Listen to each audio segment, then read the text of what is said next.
աշխարհի աղն ենք, չեմ կարող վիճել, քանզի աղի պես ցիրուցան եղել ու ողջ աշխարհում մի թիս չենք թողել, ուր հայը դեռ իր ոտքը չի դրել։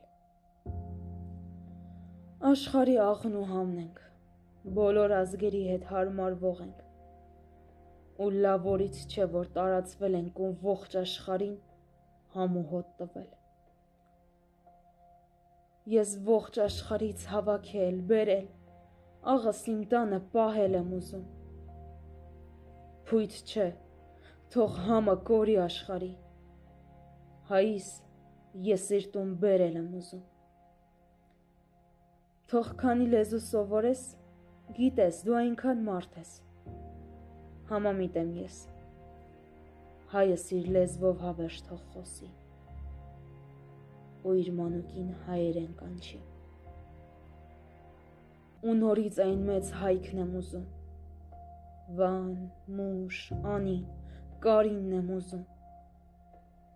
աղս այնտեղ եմ ես ցանել ուզում, ու նախնիներիս հանգիստն եմ ուզում։ Մեր հին վանքերը նորոգել, ու հային այնտեղ տեսնել եմ ուզում, որ մոմեր վառած աղոթքն առ Աստված տեսնել ու հանգիստ մեռնել եմ ուզում։ Հին եկեղեցում պատարակ լսել, ու շարականն եմ լսել ես ուզում, հայի պսակն եմ տեսնել ես ուզում, ու մանուկների կնունքը մեկտեղ։ Ես մեր այն մեծ հայքն եմ ուզում, ու ողջ ազգիս եմ հավաքել ուզում, ապրեն, արարեն ու պաշտպան լինեն Աստծո աշակերտ իր զինվորի հետ։ Ու մտածում եմ, հո շատ չեմ ուզում, ոչ, իմ պապերի երկիրն եմ ուզում, որ օտարն է այսօր վայելում ու մեզ աշխարհի աղն է դարձրել։ Թեկուզ աշխարհի աղն ու համն ենք, օտար ազգի հետ ուծվել չեմ ուզում։ Աղն ու համն ենք ասելով սփռվում ենք աշխարհով, և այդ հսկա կաթսայում եփվում դարերով, ու ապրում ենք մենք մոլոր, անվերջ խաչը կրելով։ Ճակատագիրն է հայի, դառն է համը մեր աղի։ Որքան մարդ կա այսօր երկրում,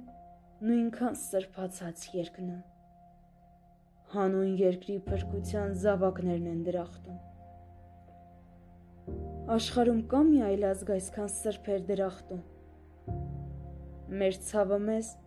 կարծես քիչ այսօր երկիրն է դժոխք։ Ազգը հալածված իր հողում, հանուն հավատի թեյի վերուստ, որ ազգն ունի աշխարհում այսքան սրբեր դրախտում։